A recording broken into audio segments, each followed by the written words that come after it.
प्रिय विद्यार्थियों, मैं आज आप लोगों को ऊंचाई दूरी चैप्टर से बोर्ड में आने वाला एक बहुत ही महत्वपूर्ण क्वेश्चन बताने जा रहा हूं, जिसे आप लोग ध्यान से देखिएगा और समझिएगा। क्वेश्चन क्या है? भूमि के एक बिंदु से एक 20 मीटर ऊंचे भवन के शिखर पर लगी एक मीनार के तल और शिखर के उन्नयन कोण क्रमशः 45 डिग्री और 60 डिग्री है। मीनार की ऊंचाई ज्ञात कीजिए।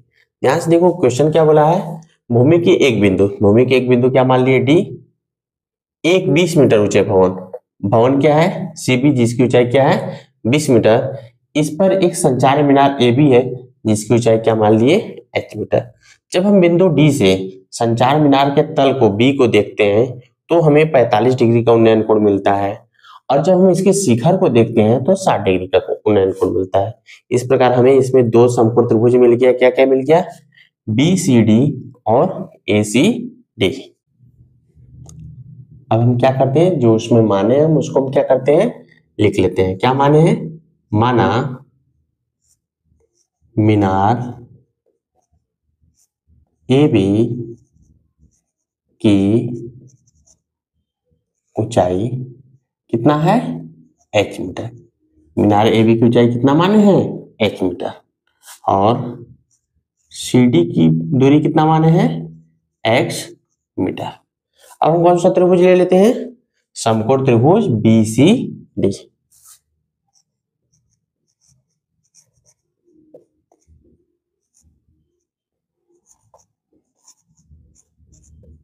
समकोण त्रिभुज बीसीडी में देखो दिया क्या है, ये आधार है लंब और आधार किस में होता है? tan थीटा में होता है। हम क्या ले लिए? tan 45 डिग्री इक्वल टू क्या हो जाएगा? BC अपान CD। tan 45 डिग्री की वैल्यू कितना होता है? 1 होता है, तो इसकी वैल्यू क्या रख दिए? 1। अब BC की वैल्यू कितना है? 20। अब CD की वैल्यू क्या माने हैं? x मीटर माने हैं। तो क्रॉस मल्टीप्लाई कर देंगे तो x इक्वल टू क्या हो गया? 20 मीटर। अब हमें x की वैल्यू पता चल गई। अब हम क्या करेंगे? अब कौन सा त्रिभुज लेंगे? त्रिभुज ए सी डी में।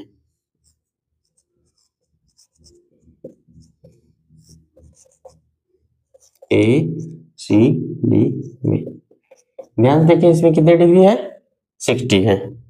tan 60 डिग्री इक्वल टू क्या हो जाएगा? AC अपान CD।